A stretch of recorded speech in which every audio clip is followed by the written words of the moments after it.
The Athene Real Talk Podcast explores controversial ideas to stimulate debate and active thinking. These ideas do not always reflect Athene's personal views.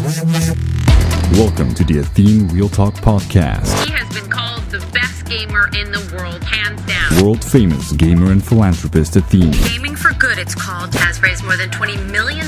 Using his notoriety to raise money for charity. On activism, science, culture, and self-development. Proud to have him in the studio today. I would not want to take you on in a video game. One thing I wanted to talk about, and it's actually a topic I don't really like to talk about because it's very deterministic. And what I don't like about deterministic is that you feel like it really gives you the tendency to label things. Although, on the other hand, if you think, something is deterministic and there's nothing you can do about it, then basically you stop trying to figure it out. And I wonder, when children don't get a certain proper education when they grow up and when they reach the age of 10, 11, they are, for example, unable to learn how to speak. So their brain is literally unable to do so. It's incapable. And I'm wondering to which extent this also translates to awareness. Because what I experience is certain cultures have a much stronger validation-seeking mindset central in their growing up. And I wonder to which extent these kind of cultures, most people are unable to reach the awareness of just seeing these things from a third perspective and actually, have their drive come more from their core self. Because the core self has basically been completely unnurtured as they grew up, because everything that has guided and been dominant in their growing up and education is impressing and validating. And then maybe as a result, you're just unable to go out of it. I don't know to which extent that is the case, although I have to say that if I look at the environment and I look at all the applications I get, it's really crazy to see.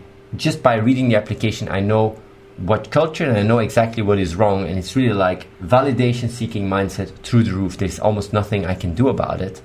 And I wonder to which extent it is just as you grow up, when there is no certain nurturing in certain areas, it's just much harder for the brain to reach certain awarenesses. I don't know to which extent this is the case or not. And I don't like to think like that, but it's something that I do explore because I'm aware that depending on culture, even back in the days, like there's actually cultures that don't know what time is. There's also cultures that don't know what lying is. So like if you would tell a lie, they wouldn't understand the concept of a lie.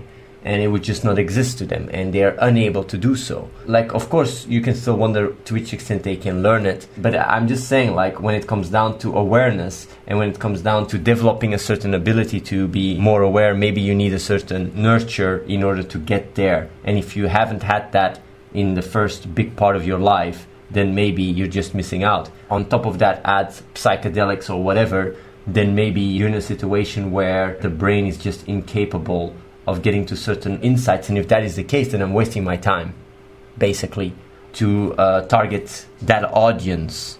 Is it the case or not? I don't know. But I just thought about it, and I'm just bringing it up because I do think it's important to be aware of. I know the older people get, the harder it is to, adopt certain awarenesses, but I wonder if that also applies to people that are in the best ages, if they have gone through a certain life. It's very dangerous to think like that, though, because then you can very easily label yourself and say, like, yeah, I can't do anything about it, therefore, I'm just staying who I am. But it is something at the same time I have to be aware of, because if there is a certain reality to it, then you have to better accept it than try and overcome it. The other thing I wanted to talk about, because I have now pointers, by the way, is I just want to say how crazy I find it that facts and reality do not override beliefs in people. It's something I have a really hard time wrapping my head around. And maybe it's an easier way for people to grasp making sense. Basically, making sense, I always say it's aligning your beliefs with reality. But basically, it's just like if you see a fact, if you see a wall, you go like, yeah, there's a wall there. And if I had a belief that there is no wall there, then that belief is inaccurate, and I replace it with the wall being there. And it's that simple. For me, it's that simple. Makes a lot of sense, right? You want to jump from a window, you go like, yeah, if I fall on my face, I'm going to break my face. It's really like very easy to wrap your head around. But the problem is a lot of people, most people are just, their actions are subconscious, well, everybody actually are subconsciously dictated. And if your emotions say something else, even if reality says otherwise, you don't want to see it. You see that in religion, you see that in so many things. But don't you find that crazy?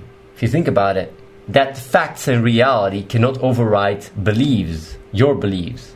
So maybe for people that, have a harder time to grasp making sense, maybe just the realization that it's absolutely insanity, that it's psycho to not override your beliefs when reality proves you otherwise. Maybe that helps. I don't know though. It is something I've been thinking about because for me it's really that simple. I go through life, reality shows me one thing, I just override it. It's that simple. I don't try to argue with it. But I find it fascinating. And the reason why I'm bringing it up is just it shows so hard how subconsciousness is in charge. Like if facts cannot override your beliefs, then obviously your conscious part of the brain has a lot less control than you think. Now I'm going to talk about one of the more important topics I wanted to talk about, and that is selflessness. Selflessness is a very advanced concept, but it's an awareness, once you achieve it, that can set free all your problems. Because all the problems that are connected based on your selfishness are instantly gone when you become selfless. Because these problems don't matter. And the way it works is your subconsciousness basically channels all these emotions of safety, survival, all that shit through the sense of identity you have. And if that sense of identity is inaccurate, then basically all this channeling is happening in an inaccurate way. That's why if you channel from a more accurate perspective, that you're more able to cope with these emotions and sort them out. I've already said it before and I'm saying it again. Selfishness, the true selfish nature of yourself is selfless. The true nature of your selfishness is selfless. And what I mean with that is, if you fully understand the self, then as a result, you understand that the self is selfless. Because there is nothing external. Everything takes place in your consciousness, other people, your environment, everything is part of what you are, it's part of the self. And realizing that makes you able to detach from this narrow-minded way of looking at the self in a selfish manner, as how people understand it. It's a really, really important insight. Although I know it's very hard to grasp, it's very hard to wrap your head around it. Because you can wonder like you can think about it, you can break your head about it, but it's an awareness thing. It's not so much something you think about, it's more awareness things. You experience that you're selfless, and as a result, the moment you do, it doesn't require any effort. It just automatically flows out of your actions. And I want to say that the reason why people have this misguided, dysfunctional idea of the self is a lot because of individualism in society and the way it works. We literally learned to believe we are Iron Man or we're Superman. We have a dysfunctional belief of an identity that we think that is what we are, while it is not what we are. So basically, and I've said it already before and I'm saying it again, like when you see a crazy person, right, in your worldview, you see a guy like really running around in the street with a cape, thinking like, yeah, I'm Superman, I can fly. You look at that, you go like, this guy is crazy. The thing is, like, all of you guys are as crazy in a different way. You guys believe in another story, in another idea of the self. He thinks he's Superman. You think you are that idea of story, identity, and all that shit. You think that's you, but that's not you at all. You are a collective. You are everything that takes place in your consciousness. You can't just like imagine it alone and say, this is me and the rest is the rest. No, you are your surroundings as well. And if you're aware of that, you become more aware of how important it is to be in the right environment, but you also understand that benefiting the self requires benefiting the collective. And that's how we managed to survive and evolve to the point where we are now. If it wasn't for that, we would not exist. You owe your existence because of this collective awareness. But since biology and instincts hasn't given us the ability to understand ourselves, we're literally in the gap between truly understanding ourselves and actually still being held back by not really understanding ourselves, as we've just evolved from very primitive to more intelligent beings. And that's why the exponential growth with technology and stuff has gone up like crazy, because of this understanding of the self. That's why understanding in neuroscience has also caused a lot of growth in me understanding how people work. I also want to say, like, the moment you become selfless, self-development is differently experienced. And I'm just giving you guys a little bit my own experience about it. And it's important to understand that truly listening and in being able to really project in what I say can help you quite a lot, because I'm talking about these concepts that are quite hard to wrap your head around. But if you really try to listen through my world, where I really feel like when I wake up, I just think, what can I do to move forward as a collective? I don't really experience a self. I don't experience like, oh, I want to do this for myself or that myself. I don't really have needs. I only feel like giving. basically what I care most about is the growth of people, because their growth of the group here is also my growth. That's really how I experience it. And self-development, like in a sense, I'm doing self-development, but myself is everyone. I really try to scale everybody up. And I do think it's a very important insight, because a lot of people sometimes when they think about self-development, they can get caught up in growing themselves and be focused on that. But that can actually be limiting. Self-development is not just about you, it's about the collective. Of course, it's much harder if you're in an environment that really sucks. But if you're in this kind of environment, I'm talking about in this environment, it's a really nice mindset to have. Because of course, when you're outside the world, you always have to protect yourself in one way or another, because else, it's just impossible to fully implement when your environment is shitty. But either way, the reason why I'm explaining all these things is because what I realize is if you're more selfless and you have that awareness of selfless, a lot of your issues get sorted out. And you go from a taking mindset more to a giving mindset, from a more limited mindset to a more unlimited mindset. And growth is automatically put in a bigger context, not just personal growth, but it's more like growth like a collective. And you also automatically are more easy to start putting your own issues into context. And as a result, they just dissolve. So selflessness can help you a lot to start making sense your core value. And that's why I talk so much about selflessness. There is something that because some people might think like, yeah, but how would you go about being selfless? And what is being selfish? The thing is, if you're selfish, you can't trust yourself. And you might wonder, but that's not true. Like, I really trust myself. Well, the best thought experiment I can give you is, would you trust a clone if he wouldn't know that he's a clone and if he would look different than you, but his thoughts and everything else is the same? So you wouldn't know from each other that you're a clone. Would you trust that person? And if you're very selfish, you won't. You go like, are you crazy? Even some people will go as far as saying, I wouldn't even trust my clone. And the thing is, if you can't even trust your own clone, then you can't trust yourself. It's that simple. And as a result, when you project and you look at other people, you will automatically be more jealous, automatically be more cautious, automatically be distrustful. And these are the dynamics for a big part that define what kind of a person you are. You see in others what you see in yourself. You see the world through their eyes at first, but then you develop an ability to see it through your own eyes that has been established by other people. It's actually two sides of the same coin. And if you're very, selfish, you cannot trust. You cannot trust yourself, you cannot trust others, and your actions are not sincere. You don't have true intentions. Your intentions are selfish, are malicious. And that's the thing, that's why you don't trust. If your intentions are selfish, you won't trust. And you will start questioning other people and such. But the power of being selfless is that all your actions become true, become pure. And as a result, if your actions become more pure, you don't experience dissonance or guilt. You just know, like, I did the right thing at any given moment and I don't have to feel bad about it. And honestly, I really think I got very lucky in my selflessness, because my mother was a very giving person. My mother has really taught me to be selfless in her actions, but that's because she cared about her children. She really cared a lot about her children. I wouldn't say she's purely selfless. She's a quite nice person, but I really learned how to become selfless as I grew up very young age. And that's why I always wanted to improve the world, because I had that connection, because I understood it. I wasn't really pushed into a corner and had to create that shield, that shell, that empty shell to protect that core from being hurt. And as a result, I could really open and grow and really become more in contact with what I am and in touch with what I am. So selflessness is a very important component, because it allows you to bring about true intentions and trust yourself, and as a result, trust others. And it's really a very, very powerful awareness that brings about hope, positivity, and growth. Does that mean that you just go around and should start trusting everybody? Of course not.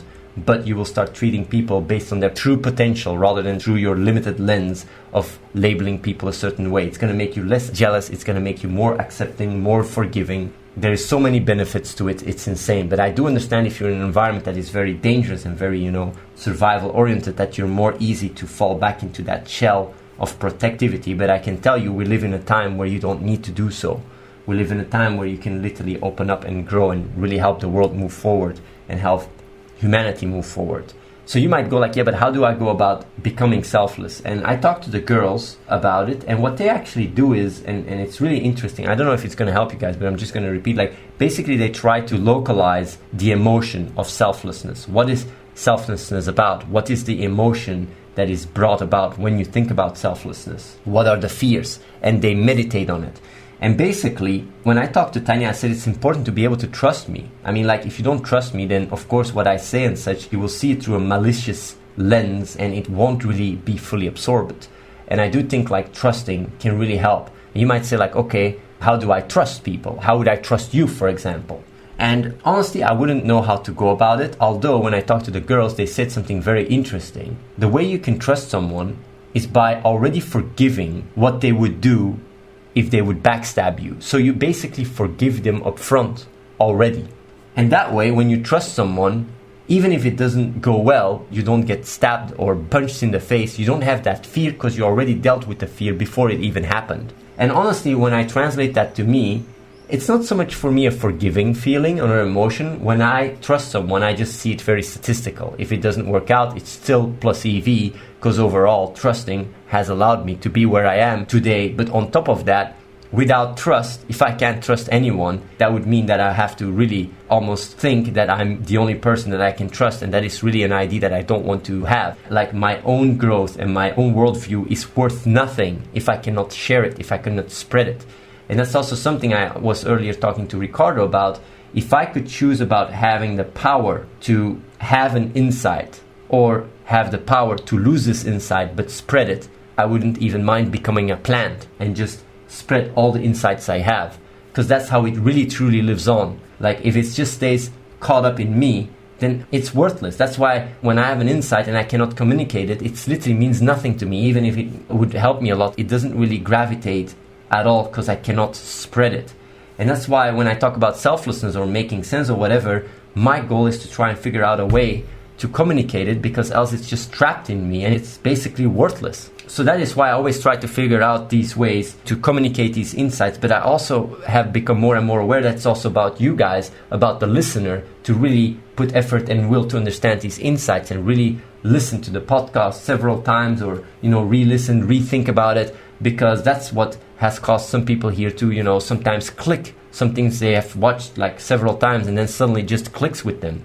So I do think there's a two-way. Of course, I also try to always, make sure that I'm communicating as good as possible. So yeah, like, basically being selfless is a very important thing. And if you have issues with trust, then being able to forgive before even the person breaking your trust can allow you to trust with peace of mind, because that's something you can meditate on. It's hard to meditate on trust. It's easy to meditate on forgiving, on accepting, just a level of acceptance. And what is acceptance? What is forgiving?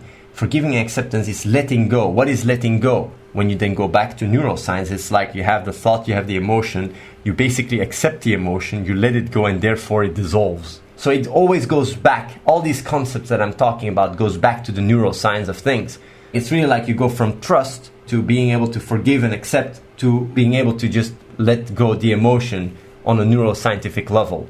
So yeah, like, everything comes back to neuroscience, of course, but it's just what I started realizing is just explaining these things from an angle of neuroscience doesn't make it click with people. So I have to find all these different ways. Even selflessness is in God is in the neurons, is in Real Answers. Selflessness is literally written in there, but because it's not that well explained in human emotional language, and it's just there as data information, it doesn't really click with people. And that's why I say, like, listening to Real Answers, so much knowledge is in there. So much knowledge. But yeah, like, I'm just talking about it because selflessness, I do really think it's a very important thing, can help people a lot. And I would really love to see some nice feedback of people, to which extent they are managing to become more selfless and how it impacts their life. Because the moment you become more and more selfless, you literally dissolve all your personal selfish issues and put them in context and, start really becoming a contribution to what you are, become more in line with what you are, and connect with what you are. Because truly listening, and I also said that already yesterday, I think, truly listening is just removing this wall between you and the other person, because in a sense you are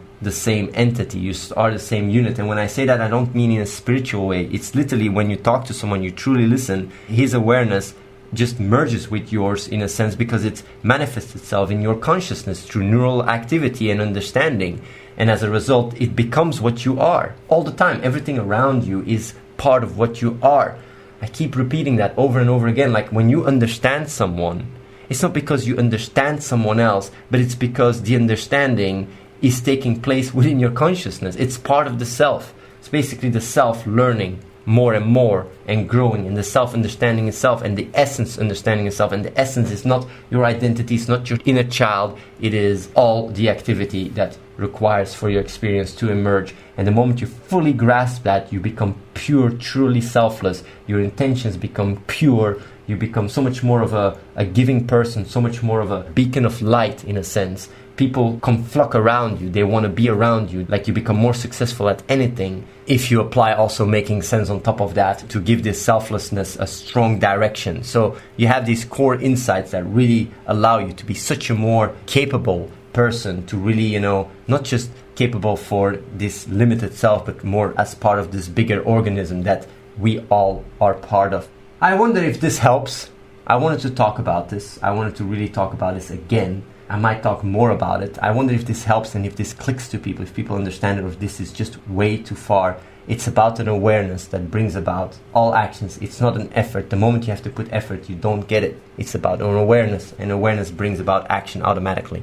Ketchup says, is there a difference between selflessness and letting go of the ego? Not the same concepts. No, like letting go of the ego doesn't mean you become selfless. Letting go of the ego just means you just have less of a story, but you can still do quite a lot of selfish stuff. So I wouldn't say selflessness and letting go of the ego is the same thing, although letting go of the ego allows you more easily to become selfless. Also, when it comes down to ego, and this is just a theory, I don't know if this is true, but I do think what ego is basically, it's about active ego. An active ego is just like this primitive instinct of really creating a wall, right? You just create a wall to protect yourself, like an animal that is growling or whatever, a lion that is growling to protect itself. Basically, as we grew, that growling, that instinctive mindset of ego has become more and more channeled through identity. And as a result, these two start strengthening each other. So basically, you have some people that have constantly that active ego up and are constantly in this defensive mind state, and strengthen it with identity, and they go hand in hand. Of course, it's not always as simple. You can have people with strong identity without active ego, and you can have people with an active ego without too much of a strong identity. But that's just my thoughts. I don't know if this is purely accurate, but I do think what you have is basically the subconscious emotions, right? That then get channeled through concepts that are more intellectual. Of course, some of what I say, there's studies and it's already known in neuroscience, but when it's about active ego and identity, this is how I would explain it. So if you say letting go the ego, you're talking about like not having as much of an active ego. But even if you don't have so much of an active ego or even identity, that doesn't mean that you cannot have warped concepts about doing selfish stuff. Selflessness is literally truly knowing what you are, and it's more an awareness thing. Subscribe to youtube.com/AtheneWins. Watch the live stream at twitch.tv/AtheneLive and follow The Real Athene on Snapchat.